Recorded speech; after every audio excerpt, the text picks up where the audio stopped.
Hello everybody and welcome back to Red Eagle Politics. Make sure you like this video down below and subscribe to the channel if you are new. So we are 7 days away from the midterms and Republicans could not really be in much better shape than they currently are in right now. And we're going to do a deep dive into a lot of reasons why, mainly focusing on Senate races. But it's just astounding that even with some of these outlier polls in the mix here still that are completely contradictory, that Republicans have a 3-point advantage in the popular vote for the midterms, and that is going to only grow as you look at the fact that there are undecided voters, many of which have been breaking their way already, and many of which disapprove of this current administration, which means that the wave is going to build up, and we could see more House seats flip red than we initially thought could happen, and we also could potentially see that 54th Senate seat, because there was a new poll that came out today out of the state of New Hampshire, the most accurate pollster in the state in the 2020 election. It is not exactly a right-leaning pollster in the slightest. Out of St. Anselm University there, shows that Don Bolduc actually leads Maggie Hassan by 1 point, and Hassan, as an incumbent who does not have a super high favorable rating, is below 50% against Don Bolduc in the state of New Hampshire, a candidate that a lot of people, even on the right, initially wrote off when the campaign season was starting. However, he is very much in this fight. He's out there campaigning hard, and it's paying off for him. He is a hard worker on the campaign trail. You contrast that with his primary opponent, who vastly outspent him, didn't really get that close to him. But either way, what we do know is that Republicans are in a great position in pretty much all of these races. We'll dive into it a little bit more, but I want to tell you guys that the merch store is back. We finally got the merch store back. We have coffee mugs, t-shirts, sweatshirts, hoodies, posters, etc. We have it all on the merch store at shop.redeaglepolitics.com. I highly encourage you guys to go and buy some merchandise to celebrate the red wave as it is happening. You could do so. I'm going to put the link in the description and pinned comment, but you know, the merch store had to bring it back before the election, so now it's back. So make sure you guys go get your merch. But either way, talk about a red wave. This is huge. I mean, especially given the fact that you have two outlier pollsters that were either like fully conducted online or have registered voters in there or both, and they're just weighing down the aggregate. You take those pollsters out of the aggregate, Republicans are up by 4-5 points nationally, which is about a 9-10 point shift to the right in terms of the national environment compared to what we saw in 2020, where a lot of these, Senate races or those states at the presidential level went down the wire 50-50. Now Republicans are in a very good position because of that shift in the national environment alone to pick off a lot of these Senate races, and they're doing so by getting the undecided voters on board. Even in the state of New Hampshire, Don Bolduc, like I said, a lot of people, even on the right wing, were writing him off, but now he is in a very solid position to win. So much so to the point where RCP is now labeling this race as a GOP pickup. We're seeing polls that has Washington Senate race close in Washington State. I don't think that's going to flip, but I think it could be very close compared to what people may have initially expected. And also New York's governorship in every single poll. I think the RCP aggregate for New York in their governorship is like Hochul +4, and she's below 50%. And if you're below 50% and as an incumbent, that spells trouble for you. And Maggie Hassan's going to be in a lot of trouble. She never was really that popular. I always, thought that she would be a vulnerable incumbent. But as the election cycle went on, it seemed like she was doing very good in all the polls, and a lot of people had questions about Bolduc and his stances on foreign policy. Would he be a good fit for New Hampshire? Either way, he's doing just fine so far, and he is well within striking distance, and some people might even say the driver's seat, given the past polling errors we've seen out of New Hampshire and given how accurate St. Anselm's poll has been, and that's the poll that actually has him ahead. It's absolutely astounding to see what's going on there in this massive shift, but it's not just New Hampshire. That would be the 54th seat, but it's also a lot of these Senate races that we see here on this map. And obviously you look into the polls and the polling average of states like Pennsylvania. Dr. Oz, after that debate, he's in very good shape. This is now, according to the polls, basically a tie ball game. And some of these polls were taken before the debate. Oz has led several polls that have a good track record that were not put in the aggregate. You look at the morning call poll that came out today, large margin of error, the same poll that underestimated Trump by 5-6 points in 2016 and 4 to 5 points in 2020. They have this race as a tie. In New York Times, they released a barrage of polls yesterday that were awful. You apply the New York Times polling error to a lot of those polls compared to how awful they were in 2020. Republicans are actually in pretty good shape compared to what the polls have been saying. But either way, you look at this and you see Pennsylvania, that's going in Oz's direction. Want to talk about the state of Georgia? Herschel Walker now leads the polls. You remember, a lot of people said the scandal, the debate, these things would hurt him, but he did well in the debate compared to expectations, so much so to the point where the, most left-leaning paper in Atlanta, the Atlanta Journal-Constitution, which is shilled for Raphael Warnock,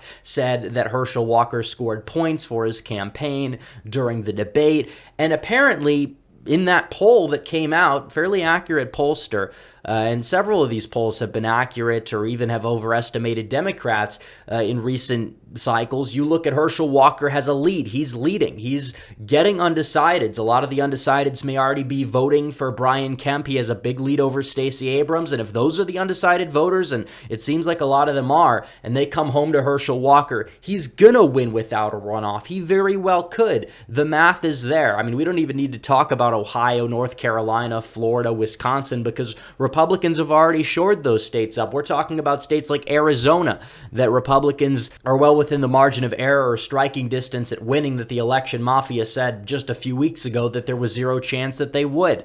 But even so, it is true that Kelly is leading in a lot of polls. However, his lead is not that big, and as an incumbent to be at 47.1 a week away from the election, that is absolutely abysmal. He is very vulnerable. Mark Victor actually dropped out of the race, even though he's still on the ballot, the Libertarian candidate that, was a little bit of a meme during the debate. He actually endorsed Blake Masters, which arguably that could help Masters in the stretch if he gets that 1% of the Libertarian vote. I mean, that definitely could play out well for him, and that could help him. Because that's what was holding him back in a lot of these polls where they poll the Libertarian and the Libertarian gets 3%, but Kelly leads by 2.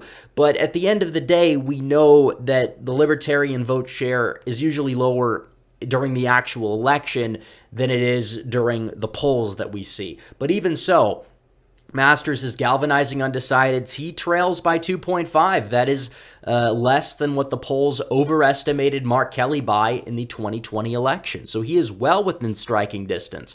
And the polls in the primary, just like the polls in the primary in Pennsylvania, missed that rural Trump base. A lot of the polls in the primary in Arizona missed parts of eastern Maricopa County, and a lot of those voters may not have voted for somebody like Kari Lake in a primary, but most definitely will vote against Katie Hobbs in the general. So, I mean, it's very possible that the polls could very well be underestimating Republicans there.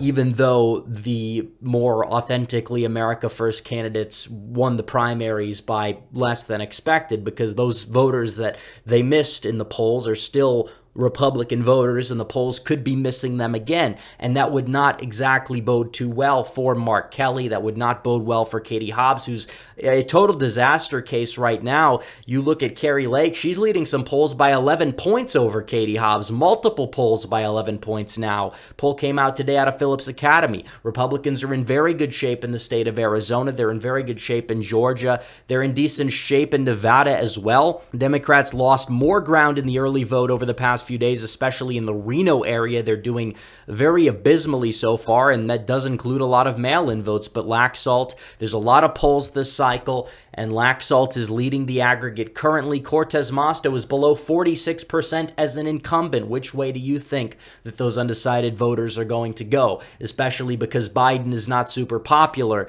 in Nevada. Sisolak's popularity has tanked. He trails in the polls by a couple of points now.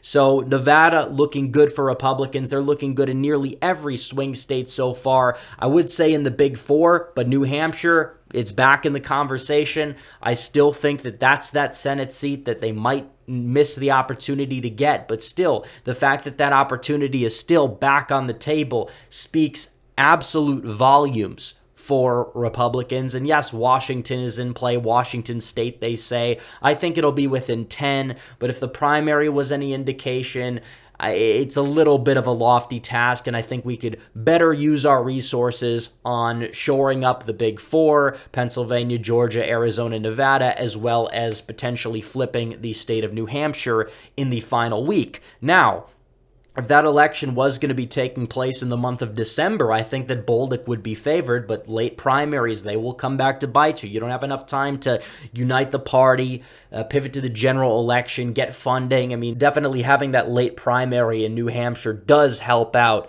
the incumbent party quite a bit in terms of these, House races or Senate races down ballot. But either way, I will say that there is still a chance. The chance is there, and it's growing, and Republicans will probably at this point pick off at least the first district in the state's congressional delegation there. And this is true. Everybody knows at 538, they hate to admit it, they really do. The election mafia caves, they bend the knee. They say Republicans have a 51% chance of taking back the Senate. Just a month and a half ago, that number was in the mid to high 20s. So that shows you how this national environment has shifted. And they've been slowly putting Republicans ahead to save face. We know that. We know there's a lot more than a 51% chance that they are going to retake the Senate, but they are in very, very good position overall. And you want to talk about the early vote data because this spells trouble for Democrats. Now, sometimes people will say don't read too much into it, and you really shouldn't, especially judging from the fact that a lot of states don't register by party, and especially in states that don't register by party, you shouldn't